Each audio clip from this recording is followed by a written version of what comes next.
And thanks so much for staying with us, everybody. Plenty of development in West Biloxi, a groundbreaking for the Popp's Ferry extension and the opening of Rouses. Here to talk about these projects and more, Biloxi Mayor Fofo Gillich. Good to see you, Mayor. Good to see you, David. Appreciate it. You know, I love Casino Row, Howard Avenue, East Biloxi, but for a change, we're kind of focusing on West Biloxi. That's right. This morning. It is, and it's a shot in the arm. And again, coupled with the extension that will come, and it will even be greater things. More right where Rouses is. I just drove by a few minutes ago.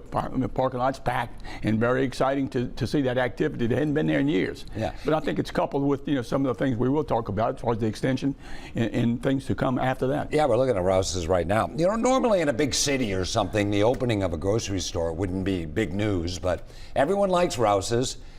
West Biloxi really didn't have a grocery store. You had folks over there driving to Gulfport, and I know you don't like that. To the Rouses. And so you have a shopping center, so there's going to be residual kind of domino development with new tenants moving in. So all in all, it's a win-win-win. It is. It really is. I mean, it's an economic shot in the arm, and then for long-term growth, it's it creates so much potential. Potential versus kinetic energy, and anyway, but the energy is there, and the developers, X3 Tango, have really got some cool things to come, and so we're really excited about the next several months on what things we can talk about and solidify.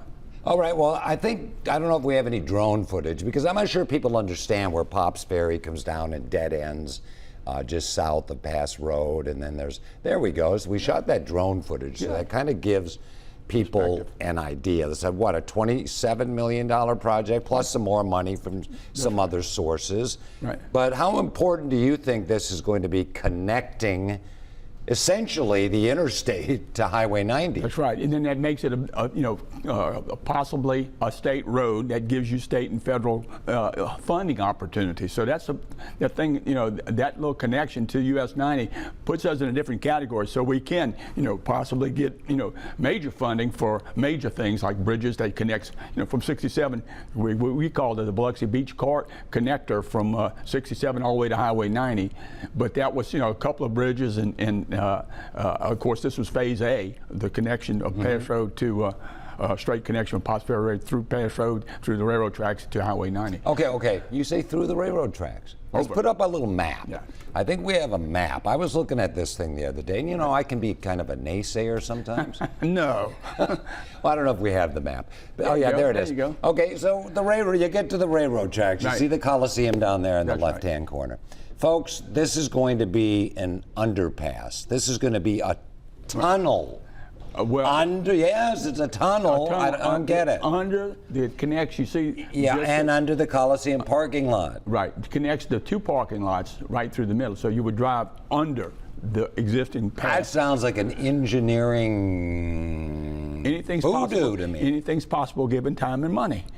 And that's just an underpass, so that connects and makes it more, so you don't have to cross at grade 4 lanes of traffic, which we'll be doing. The traffic will not be impaired. Just you have to take this underpass to go from one parking lot to the other parking lot. Well, it's a tunnel. It is underpass. Tunnel, underpass. So it goes under the Coliseum parking lot, and it goes under the road. Well, I don't know.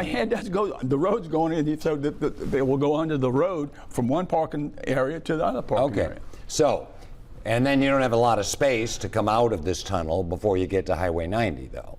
No. You'll be not impaired at all. You're just going to drive your car all the way to Highway 90. Okay, good. The only people that will have a little inconvenience would be when the parking lots fill up and you use both sides of that parking lot. So you would be able to go without crossing 4 lanes of traffic. Yeah, well, you have to do that. You can't have people cross. That's right. So that's the need for the underpass. And there still is some property that needs to be acquired. Some houses? No. You think you've got them all? Yep. I thought I heard there were still 6 holdouts. No? No. Okay, good. Not where we're concerned. Okay, so the county kicked in about $2 or $3 million. That's kind of for that underpass. Now, this is something I also want people to understand. You're going to have to put, at Oakmont there, you're going to have to put a stoplight. So there's a stoplight at the main entrance to the Coliseum, and there's a stoplight at Beauvoir Road. You can't have that, so they're going to take away the main entrance to the Coliseum. That's up in the air. So again, that's going to be decided. It may be temporary when normal traffic flows, and again, this is an MDOT engineering kind of component that we're evaluating. It can be a temporary crossing into the middle. We're trying to eliminate any real obstacles, as I mentioned. Anyway, another. Okay. So Matt McDonald tells me if they do that, it'll be, and imagine this, folks, right turn only into the Coliseum, right turn only out. Well, you've heard this too? We're working on that solution as far as not really, in temporary mode, we can do some things that will be more graceful than what you've been told. More graceful. That's right. To go in and out of that entrance and in and out the new entrance. Yeah. So, those are engineering and MDOT kind of calls, and we've heard before, and we've heard since then, about the traffic lights too close to one another.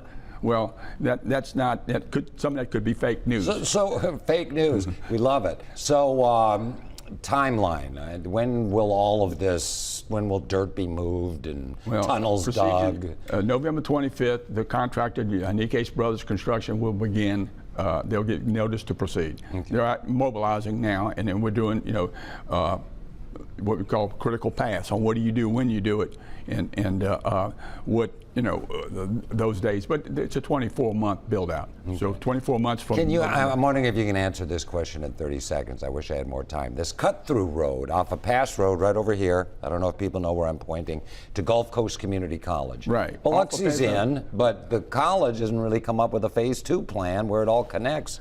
Down there by their campus. By DeBees Road. It's a shortcut from Pass Road to DeBees Road, offloading some of the pressure on that interchange at DeBees Road. So you like this? Yeah, I think it works. There will be another stoplight there.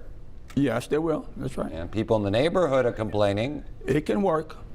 But people in neighborhoods complain all the time. That's right.